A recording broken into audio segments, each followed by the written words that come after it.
नमस्कार, किसान समाचार में आपका स्वागत है। मैं हूं रेशमा आपके साथ। आइए नजर डालते हैं इस वक्त की हेडलाइंस पर।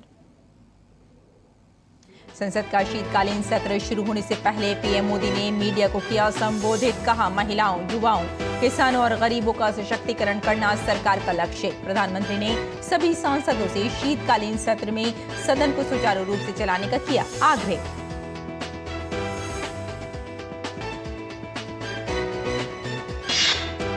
आंध्र प्रदेश और तमिलनाडु की ओर तेजी से बढ़ रहा है तूफान मिचोंग। कई जिलों में स्कूल कॉलेज बंद। पीएम मोदी ने राज्यों को हर संभव मदद का दिया भरोसा।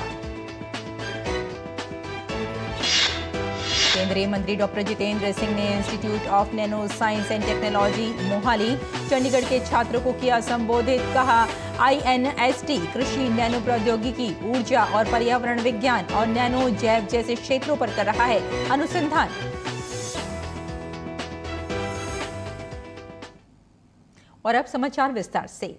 संसद के शीतकालीन सत्र के शुरू होने से पहले प्रधानमंत्री नरेंद्र मोदी ने मीडिया को संबोधित किया। प्रधानमंत्री ने कहा कि रविवार को आए 4 राज्यों के नतीजे काफी उत्साहवर्धक हैं। उन्होंने कहा कि 4 जातियों, महिला, युवा, किसान और गरीब को सशक्त करने के लिए योजना बनाना है। कल ही 4 राज्यों के चुनाव नतीजे आए हैं। बहुत ही उत्साहवर्धक परिणाम है। ये उनके लिए उत्साहवर्धक है जो देश के सामान्य मानवी के कल्याण के लिए कमिटेड है, जो देश के उज्जवल भविष्य के लिए समर्पित है,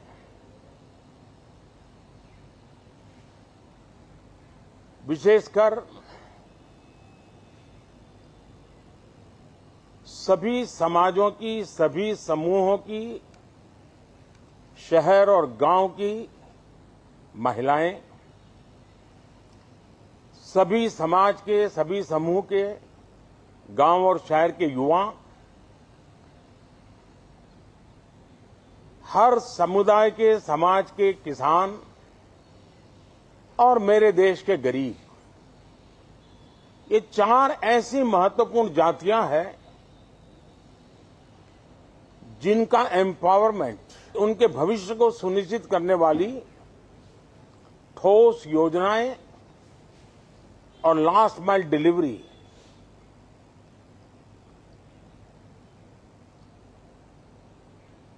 इन उसूलों को लेकर के जो चलते हैं उन्हें भरपूर समर्थन मिलता है। प्रधानमंत्री ने सभी सांसदों से शीतकालीन सत्र में सदन को सुचारू रूप से चलाने का आग्रह किया। सभी सांसदों से आग्रह करता हूं,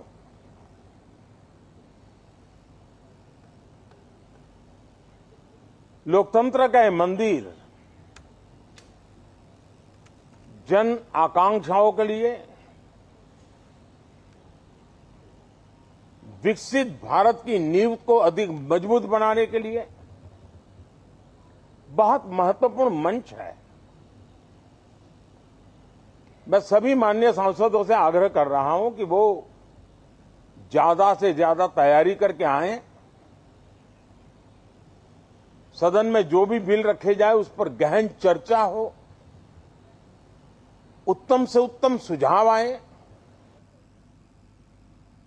प्रधानमंत्री ने विपक्षी दलों को संसद में सकारात्मकता के साथ चर्चा करने और विरोध के बदले विरोध से बचने की सलाह दी।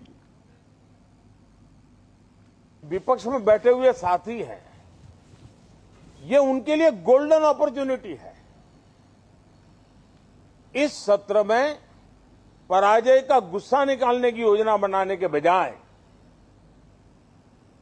इस पराजय में से सीख करके पिछले 9 साल से चलाई गई नकारात्मकता की प्रवृत्ति को छोड़ करके इस सत्र में अगर सकारात्मकता के साथ आगे बढ़ेंगे तो देश उनके तरफ देखने का दृष्टिकोण बदलेगा। मैं करबद्ध प्रार्थना करता रहा हूं कि सदन में सहयोग दीजिए। आज मैं राजनीतिक दृष्टिकोण से भी कहना चाहता हूं कि आपका भी भला इसमें है कि आप देश को सकारात्मकता का संदेश दें, आपकी छवि नफरत की और नकारात्मकता की बने, वो लोकतंत्र के लिए अच्छा नहीं है। लोकतंत्र में विपक्ष भी इतना ही महत्वपूर्ण है, उतना ही मूल्यवान है और उतना ही सामर्थ्यवान भी होना चाहिए। देश को 2047 तक विकसित बनाने का लक्ष्य रखा गया है। प्रधानमंत्री ने कहा कि देश विकसित बनने के लिए लंबा इंतजार नहीं करना चाहता है। 2047 अब देश विकसित होने के लक्ष्य में लंबा इंतजार करना नहीं चाहता। समाज के हर वर्ग में यह भाव पैदा हुआ है कि बस आगे बढ़ना है। इस भावना को हमारे सभी माननीय सांसद आदर करते हुए सदन को उस मजबूती से आगे बढ़ाएं, यही मेरी उनसे प्रार्थना है। और चक्रवात मिचोंग बंगाल की खाड़ी के दक्षिण पश्चिम से उत्तर पश्चिम की ओर आगे बढ़ रहा है।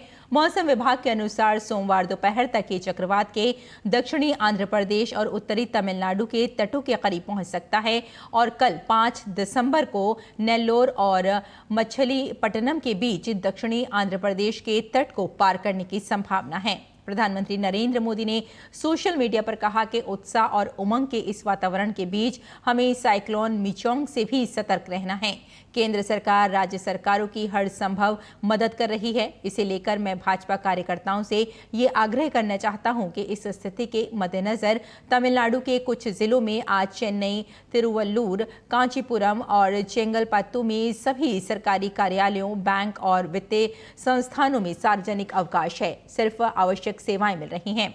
इस बीच चक्रवात के असर से चेन्नई में तेज बारिश हो रही है, जिसके कारण कई जगहों पर पानी भर गया है। पश्चिम गोदावरी, डॉक्टर अंबेडकर, कोनासीमा, कृष्णा और बापटल्ला, गुंटूर, प्रकाशम, नेल्लोर, तिरुपति, चित्तूर, अन्नामय्या और YSR कडप्पा जिलों में कहीं भारी और कहीं बहुत भारी बारिश और 110 किलोमीटर प्रति घंटे की रफ्तार से आंधी चलने का रेड अलर्ट जारी किया गया है। नेल्लोर और तिरुपति जिलों में भारी वर्षा को देखते हुए NDRF के और बचाव कार्यों के लिए तैनात किए गए हैं। आंध्र प्रदेश के मुख्यमंत्री YS जगनमोहन रेड्डी ने कल चक्रवात के खतरों को लेकर अधिकारियों के साथ बैठक की और जानमाल की सुरक्षा के लिए सभी संभव उपाय करने के निर्देश दिए। तिरुपति, नेल्लूर, बापटल्ला, कृष्णा, गुंटूर, श्री सत्यसाई, श्री काकुलम और पश्चिम गोदावरी जिलों में स्कूलों में आज छुट्टी घोषित की गई है। इसके साथ साथ बाढ़ की चेतावनी भी जारी की गई है और मछुआरों से कहा गया है कि वो समुद्र में न जाएं। चक्रवात मिचोंग के तमिलनाडु तट के करीब पहुंचने से चेन्नई के कई हिस्सों में तेज भारी बारिश हुई। रात भर बारिश होने के बाद चेन्नई के कई इलाकों में सड़कों पर जलभराव की स्थिति हो गई, जिससे लोगों की काफी दिक्कतों का सामना करना पड़ रहा है। तेज बारिश और तूफान के कारण चेन्नई में कई इलाकों में पेड़ गिर गए। इसके अलावा कांचीपुरम में भारी बारिश के कारण सड़कों पर जलभराव हुआ। लोगों को काफी दिक्कतों का सामना करना पड़ रहा है। यहाँ भी स्कूल और कॉलेज की छुट्टियां घोषित कर दी गई हैं।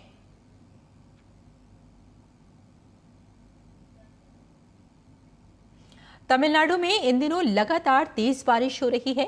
दक्षिण पश्चिम बंगाल की खाड़ी के ऊपर सक्रिय चक्रवाती तूफान पश्चिमी मध्य बंगाल की खाड़ी से होते हुए तमिलनाडु के तट पर पहुंचने की संभावना है, जिसको लेकर पूरे राज्य में अलर्ट जारी किया गया है। वहीं चक्रवाती तूफान और नदियों में तेज उफान के कारण राज्य के मछुआरों को चेतावनी दी गई है कि वे मछली पकड़ने के लिए समुद्र तट पर न जाएं। जम्मू कश्मीर में कड़ाके की ठंड जारी है। इस दौरान कश्मीर घाटी में शीतलहर का प्रकोप भी बढ़ गया है, जिसके चलते कश्मीर में रात के तापमान में और गिरावट दर्ज की गई है, क्योंकि कई स्थानों पर पारा हिमांक बिंदु से नीचे पहुंच गया है। इसी दौरान पहलगाम कश्मीर घाटी का सबसे ठंडा स्थान रहा। यहाँ का न्यूनतम तापमान 0 से नीचे 3.4 डिग्री सेल्सियस दर्ज किया गया। इसके अलावा कांजीगुंड, कुपवाड़ा और गुलमर्ग सहित कई स्थानों पर पारा हिमांक बिंदु बिंदु से नीचे पहुंच गया है। कुपवाड़ा में न्यूनतम तापमान 0 से नीचे 2.5 डिग्री सेल्सियस, जबकि कोकरनाग में न्यूनतम तापमान 0.8 डिग्री सेल्सियस दर्ज किया गया। प्रसिद्ध स्की रिजॉर्ट गुलमर्ग 0 से नीचे 3.0 डिग्री सेल्सियस तापमान के साथ दूसरा सबसे ठंडा स्थान रहा। इसके अलावा कांचीकुंड में न्यूनतम तापमान 0 से नीचे 0.4 डिग्री सेल्सियस दर्ज किया गया। श्रीनगर में न्यूनतम तापमान 0.7 डिग्री सेल्सियस दर्ज किया गया है। मौसम वैज्ञानिकों के अनुसार शुष्क और बादल युक्त मौसम की स्थिति 10 दिसंबर तक जारी रहेगी। केंद्रीय राज्य मंत्री डॉक्टर जितेंद्र सिंह ने भारत के पहले नैनो विज्ञान संस्थान institute of nano science and technology Mohali Chandigarh के छात्रों को संबोधित किया। डॉक्टर जितेंद्र सिंह ने कहा कि जैव अर्थव्यवस्था के साथ नैनो विज्ञान भारत को 55 खरब डॉलर की अर्थव्यवस्था की ओर ले जाने में बहुत बड़ा योगदान देगा। उन्होंने कहा कि इस संस्थान का लक्ष्य कृषि, नैनो प्रौद्योगिकी, नैनो चिकित्सा, ऊर्जा और पर्यावरण विज्ञान और क्वांटम सामग्री और उपकरण, भौतिकी, नैनो इलेक्ट्रॉनिक्स जैसे क्षेत्रों पर विशेष जोर देने के साथ नैनो विज्ञान और प्रौद्योगिकी के विविध और तेजी से बढ़ते क्षेत्रों में अनुसंधान करना है। डॉक्टर जितेंद्र सिंह ने कहा कि INST का दृष्टिकोण नैनो विज्ञान और प्रौद्योगिकी में विश्व स्तर पर प्रतिस्पर्धी भारत के अग्रणी अनुसंधान संस्थान के रूप में उभारना और कृषि, चिकित्सा, ऊर्जा तथा पर्यावरण के क्षेत्र में नैनो विज्ञान और नैनो प्रौद्योगिकी के अनुप्रयोग के माध्यम से समाज में योगदान करना है। डॉक्टर जितेंद्र सिंह ने रेखांकित किया कि INST का मुख्य मिशन वैश्विक और स्थानीय चुनौतियों को हल करने के लिए ऊर्जा, पर्यावरण, कृषि, स्वास्थ्य देखभाल, क्वांटम सामग्री के क्षेत्रों में अंतः विषय स्वाद के साथ नैनो विज्ञान और नैनो प्रौद्योगिकी में अत्याधुनिक अनुसंधान करना है। केंद्र प्रशासित क्षेत्र जम्मू को देश में सबसे अच्छे मत्स्य पालन विभाग का पुरस्कार दिया गया है। यह अवार्ड पाने के बाद यहां मत्स्य पालन से जुड़े किसान और अधिकारी बहुत खुश नजर आ रहे हैं। जम्मू को सबसे अच्छे मत्स्य पालन विभाग का पुरस्कार दिलाने में अनंतनाग का बहुत बड़ा रोल रहा है। इस अवसर पर तमाम किसानों को भी पुरस्कृत किया गया। अनंतनाग के DC फखरुद्दीन हमीद ने बताया कि यहां मत्स्य पालन से किसान सिर्फ रोजगार नहीं कमा रहे हैं बल्कि दूसरों को रोजगार भी दे रहे हैं। यूटी को फिशरीज के शोबे में एजाज, मुल्की सतह पे एक एजाज मिला जिसमें जिला अनंतनाग का खासा रोल रहा था। तो आज पूरे डिपार्टमेंट को, फिशरीज डिपार्टमेंट को, इनके ग्राउंड लेवल फंक्शनरीज को, इसके साथ साथ जो फिशरीज तबके से हमारे किसान लोग वाबस्ता है उनको फेलिसिटेट किया गया। और कोशिश ये है कि इनकी जो कहानियां हैं ये लोगों तक पहुंच पाए और कैसे ये न सिर्फ रोजगार अपने लिए खड़ा किया है बल्कि बाकी लोगों को भी दे रहे हैं और एक वाशी इकोसिस्टम पूरा बना है। अनंतनाग के एक तालाब के मालिक आदिल हुसैन ने बताया कि पहले वे बेरोजगार थे, उन्हें तालाब मिलने के बाद अब इससे अच्छी आमदनी हो रही है। उन्होंने कहा कि अवार्ड मिलने पर किसान जश्न मना रहे हैं। 2014 से मैं इस सेक्टर में आया, फिशरीज डिपार्टमेंट ऑफ फिशरीज। जहाँ से मुझे ये पॉन्ड मिला तो मैं बहुत ही खुश हूँ क्योंकि मेरे पास रोजगार नहीं था उस टाइम। तो मैं डिपार्टमेंट ऑफ फिशरीज के उन्होंने मुझे रोजगार फराहम किया तो मैं बहुत ही खुश हूँ। तो मुझे एक अच्छी इनकम आ रही है इससे। तो आज हम यहाँ पे सेलिब्रेशन कर रहे थे क्योंकि यूटी को मिला है बेस्ट फिशरीज अवार्ड मिला है आज। जी सर, तो वही सेलिब्रेशन करने आए थे आज हमारे से। एक और तालाब के मालिक जुनैद ने बताया कि उन्होंने ब्लू रेवोल्यूशन के तहत तालाब बनाया था। वे अब ऑनलाइन बिजनेस भी करने लगे हैं जिससे उन्हें काफी फायदा हो रहा है। मैंने 2016 में एक फिश फार्म कंस्ट्रक्ट किया था जो कि ब्लू रेवोल्यूशन की मतलब स्कीम एक थी उस वक्त जो डिपार्टमेंट ने मुझे प्रोवाइड किया था। उसके बाद मैंने अभी तो मेरे 5 पॉन्ड है तो वो मैंने फिर खुद कंस्ट्रक्ट किए थे। तो अभी रिसेंटली हमें मतलब जो हमें अवार्ड मिला है मतलब बेस्ट यूनियन टेरिटरी में डिस्ट्रिक्ट अनंतनाग को ट्राउट के लिए चुना गया है। तो मैंने खुद बीकॉम किया है। मैं अनएम्प्लॉयमेंट रेट जो है जम्मू एंड कश्मीर में वो तो बहुत मतलब बाकी स्टेट के अगर मतलब कंपेयर किया जाए तो यहाँ पे ज़्यादा है। तो मैंने जब ये पॉन्ड कंस्ट्रक्ट किए उसके बाद मैंने जब सेल करनी स्टार्ट की तो मैं ऑनलाइन डिलीवरीज भी लेता हूँ, ऐसे श्रीनगर में डालता हूँ। तो इसमें मतलब एम्प्लॉयमेंट बहुत ही ज़्यादा अच्छी मिली मुझे। और गुजरात के तापी में किसानों को कृषि क्षेत्र में बीमारियों और कीटों से होने वाले पारे के नुकसान से निपटने के लिए मजदूरों के बजाय ड्रोन द्वारा खेतों में दवा छिड़कने का एक नया दृष्टिकोण विकसित करने के लिए तापी जिला कृषि विज्ञान केंद्र द्वारा एक ड्रोन छिड़काव प्रदर्शन का आयोजन किया गया। कृषि क्षेत्र के आधुनिकीकरण और दैनिक मजदूरों की कटौती को लेकर बड़ी संख्या में किसानों ने प्रदर्शन में हिस्सा लिया। महिला किसान भी शामिल हुई। ड्रोन के उपयोग से बागबानी फसलों सहित गन्ने की फसलों में दवा छिड़काव की प्रक्रिया आसान, तेज और सस्ती हो गई है। वहीं पुरानी प्रक्रिया दवा छिड़काव करने वाले लोगों के स्वास्थ्य के लिए हानिकारक थी। इसके स्थान पर अब ड्रोन द्वारा रासायनिक दवा छिड़काव विधि शुरू की गई है, जो आदर्श माना जा रहा है। जिले में कृषि विज्ञान केंद्र द्वारा किया गया प्रदर्शन किसानों को हर तरह से फायदेमंद लगा, लेकिन ड्रोन मशीन की कीमत अधिक होने के कारण किसान सरकार से हस्तक्षेप कर मदद की उम्मीद कर रहे हैं। ड्रोन का डेमो बढ़िया है, ऐसा भविष्य में अच्छा रहेगा कि मजदूर लेबर का कम होने से अभी दिक्कत हो रही, तो ड्रोन द्वारा अच्छा चलेगा। खेतीबाड़ी में भी अच्छा उसका टाइम का बचत होगा। हमारे खेतीबाड़ी में जो ड्रोन हम नहीं ले पाते तो 8-10 मिलकर हम सब साथ में मिलके चला लेंगे। ऐसा डेमोटेशन देखा, वो बहुत अच्छा है। बहुत हमें लेबर की कमी रहती है, तो उससे क्या समय की बचत होगी और बहुत सारे काम हो जाते हैं इससे। अभी तो नहीं, फिलहाल अच्छा है, लेकिन भविष्य में लेने की सोचेंगे।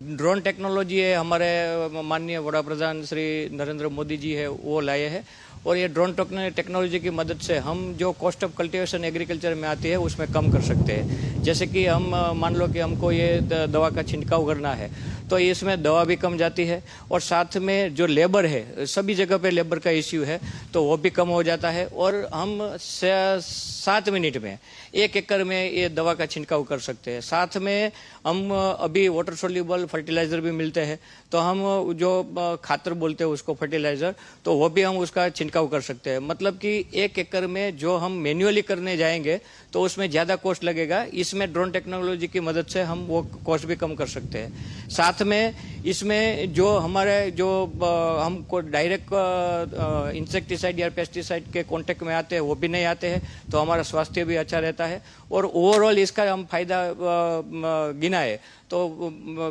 वो तो एक ही है कि हमका जो एक्सपेंडिचर है इसमें कम होता है, और कॉस्ट ऑफ कल्टीवेशन की वजह से खेडूत को वो ज़्यादा मुनाफा मिलता है। और जम्मू कश्मीर ने जल जीवन मिशन में महत्वपूर्ण उपलब्धि हासिल की है। जम्मू कश्मीर में घरेलू नल कनेक्शन में काफी तेजी से वृद्धि हुई है। चालू वर्ष में औसत दर 3,200 प्रति माह से बढ़कर 37,400 प्रति माह हो गई है। अक्टूबर में 41,000 नल कनेक्शन दिए गए। जम्मू कश्मीर नवंबर के अंत तक 75% से ऊपर हाई अचीवर श्रेणी 4 स्टार का दर्जा हासिल करने की राह पर है। जल जीवन मिशन के अतिरिक्त मुख्य सचिव ने कहा कि जम्मू कश्मीर केंद्र शासित प्रदेशों में शीर्ष पर है और जल गुणवत्ता निगरानी में देश में तीसरे स्थान पर है। जल गुणवत्ता निगरानी के तहत मौजूदा वित्त वर्ष के दौरान आम जनता को दी जा रही स्वच्छ पानी की सप्लाई को सुनिश्चित करने के लिए पूरे केंद्र में शासित प्रदेश में 98 वाटर टेस्टिंग लेबोरेटरी बनाई गई है, जिसमें अब तक लगभग 1.75 लाख परीक्षण किए गए हैं। वहीं जल जीवन मिशन से लाभान्वित लोगों ने योजना की जमकर सराहना की। ये बहुत ही बेहतरीन एक मिशन है। इससे वो इनका मिशन जो है ना, घर घर जल, तो ये वन ऑफ द बेस्ट है। तो मैं बहुत ही it is a dream come true. Specially मेरी जो पूरी इससे है ना, दिल से मैं इसके साथ हूँ, क्योंकि हमने इसके ऊपर भी थोड़ी सी मेहनत हमने भी की है इसके ऊपर कि हमारे इलाके में ये मिशन होना चाहिए। तो स्पेशली उसके बाद जल जीवन मिशन आया तो ये हो गया। पानी की वजह से बहुत सारी बीमारियां भी पैदा हुआ करती थी लोगों में, उन्हें उबाल कर पानी पीना पड़ता था। तो आजकल के ज़माने में अगर हम देखें तो आज फिल्ट्रेशन प्लांट लगे हुए हैं, तो वाटर जो है वो फिल्टर करके घरों में मुहैया होता है। उत्तर प्रदेश पीलीभीत में विकसित भारत संकल्प यात्रा का रथ जहां ग्रामीण क्षेत्रों से पहुंचकर सरकार की संचालित योजनाओं से लोगों को जागरूक करने का कार्य कर रहा है, वहीं उन्नत खेती के लिए ड्रोन की मदद से स्पॉट प्रदर्शन कर किसानों को तकनीक भी बता रहा है। जनपद के ग्राम सिरसा सरदा में विकसित भारत संकल्प यात्रा पहुंची तो लाभार्थियों ने प्रधानमंत्री नरेंद्र मोदी और भारत सरकार को धन्यवाद दिया। पीलीभीत जनपद के विभिन्न गांवों से होते हुए ग्राम सिरसा सरदाह पहुंची इस विकसित भारत संकल्प यात्रा को लेकर महिलाएं काफी उत्साहित दिखीं। रथ के पहुंचने पर गांव में कई विभागों ने अपनी योजनाओं को लेकर स्टॉल लगा रखे थे, जहां ग्रामवासियों ने जानकारी ली और कई लोगों ने आवेदन भी किया। इस दौरान लोगों ने रथ के माध्यम से प्रधानमंत्री नरेंद्र मोदी का संबोधन भी सुना। पीलीभीत के सीडीओ धर्मेंद्र ने बताया कि इस यात्रा का मुख्य उद्देश्य है कि नागरिकों को लाभ हो और विभिन्न सुविधाओं के बारे में जागरूकता सुनिश्चित की जाए, ताकि समाज के अंतिम व्यक्ति तक योजना तक पहुंच को सुगम बनाया जा सके और उनका लाभ पात्र व्यक्तियों को मिल सके। ये 6 बैंड जितनी भी पंचायतें हैं सब में 22 तारीख से स्टार्ट होकर 17 तारीख तक हर गाँव में जाएगी। जितने भी प्रकार की हमारी योजनाएं हैं, चाहे वो हमारा प्रधानमंत्री आवास हो, मुख्यमंत्री आवास हो, पेंशन की योजनाएं हो और राशन कार्ड की हो, हर चीजों के विषय में उन्हें बताया जाएगा और कोशिश ही की जाएगी कि जिसमें जो चीजें नहीं किसी को मिल पाई हैं तो वहां पे उनको जो लोकल हमारे सचिव वहां पे हैं और जो डे अफसर नियुक्त किए गए हैं वो लोग वहां पे उपस्थित रहेंगे और उनका काम करने की कोशिश करेंगे। वहीं कार्यक्रम के नोडल अधिकारी विवेक शुक्ला ने बताया कि ग्रामीण क्षेत्रों हेतु 17 योजनाएं सम्मिलित की गई हैं, जिसमें आयुष्मान भारत, पीएम गरीब कल्याण अन्न योजना, दीनदयाल अंत्योदय योजना, राष्ट्रीय ग्रामीण आजीविका mission, PM Awas Yojana, PM Ujjwala योजना, पीएम विश्वकर्मा योजना, पीएम किसान सम्मान निधि योजना, नैनो उर्वरक का उपयोग शामिल है। विकसित भारत संकल्प यात्रा का मुख्य उद्देश्य जो गांव में जो भी लाभार्थी हैं उनको एक जगह पर एकत्रित करना है और जो विभिन्न 17 योजनाएं हैं, जैसे उज्ज्वला योजना है, प्रधानमंत्री आवास योजना है और उसके बाद में जल जीवन मिशन से संबंधित योजनाएं जो हैं, इन सारी योजनाओं का लाभ और उनके जो भी लाभ हैं इन सबसे ग्रामीणों को जानकारी देनी इन सारे लाभों की। और इसका मुख्य उद्देश्य जो एक ग्रामीणों को एक जगह पर एकत्रित करके और योजनाओं की जानकारी देते हुए उनको लाभान्वित करना है। इसके साथ ही विभिन्न योजनाओं के लाभार्थियों ने प्रधानमंत्री नरेंद्र मोदी के प्रति आभार जताया। मोदी जी की जो आयुष्मान कार्ड वाली योजना चल रही है उसका बहुत अच्छे तरीके से मुझे लाभ मिला है और उनके लिए धन्यवाद कहना चाहेंगे मोदी जी को। राशन कार्ड बना हुआ है, राशन मुझे मिल रहा है, मोदी जी का धन्यवाद। विकसित भारत संकल्प यात्रा के रथ के साथ चल रहे कर्मचारियों ने किसानों को ड्रोन स्पॉट प्रदर्शन करके भी दिखाया और किसानों को जागरूक करते हुए बताया कि किस तरह से खेतों में इस ड्रोन के माध्यम से उर्वरक का प्रयोग करना है। Bureau report, DD news. और आइए अब जानते हैं कि किसान इस मौसम में कैसे रखें अपनी खेती का ख्याल।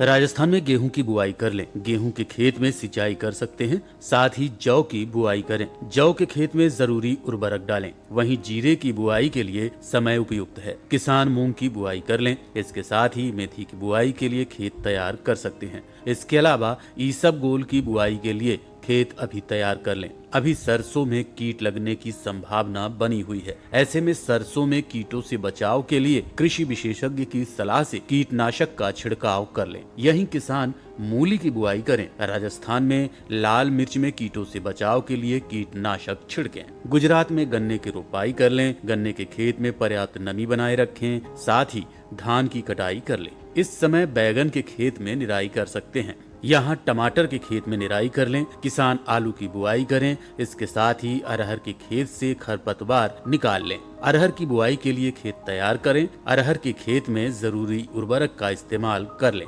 गुजरात में चने की बुआई कर सकते हैं। चने के खेत में जरूरी उर्वरक डालें। अभी बीन की बुआई के लिए समय उचित है। किसान लाल मिर्च की रोपाई कर लें। इसके अलावा गुजरात के किसान कपास के खेत में घास फूस निकाल सकते हैं।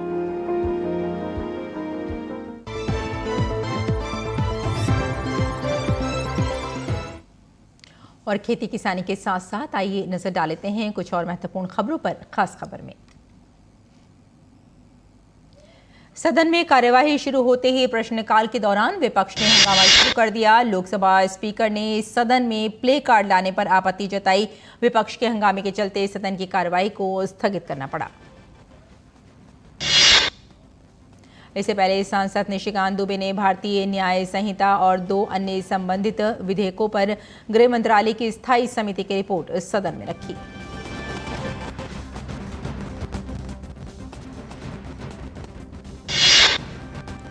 केंद्रीय जल शक्ति मंत्री गजेंद्र सिंह शेखावत ने राज्यसभा में प्रश्नकाल के दौरान भूगर्भ जल पर पूछे गए सवाल का जवाब देते हुए कहा कि देश में जल शक्ति अभियान, अमृत सरोवर अभियान और तमाम राज्य सरकारों के अभियानों के प्रयासों के चलते भूगर्भ जल में वृद्धि हो रही है।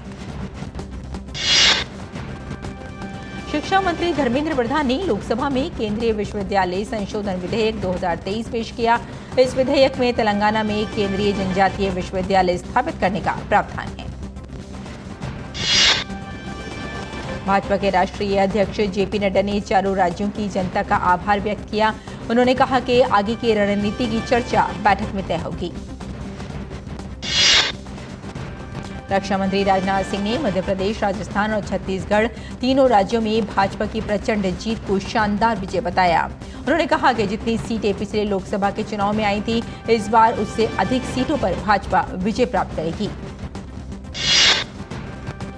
मध्य प्रदेश, छत्तीसगढ़ और राजस्थान विधानसभा चुनावों के नतीजे में विपक्षी दलों के इंडिया गठबंधन के अस्तित्व पर सवाल उठने लगा है। गठबंधन के कई घटक दलों ने अकेले चुनाव लड़ने को लेकर कांग्रेस की आलोचना की है। साथ ही ये जताने और बताने की भी कोशिश की है कि वे इंडिया गठबंधन नहीं बल्कि कांग्रेस की हार है।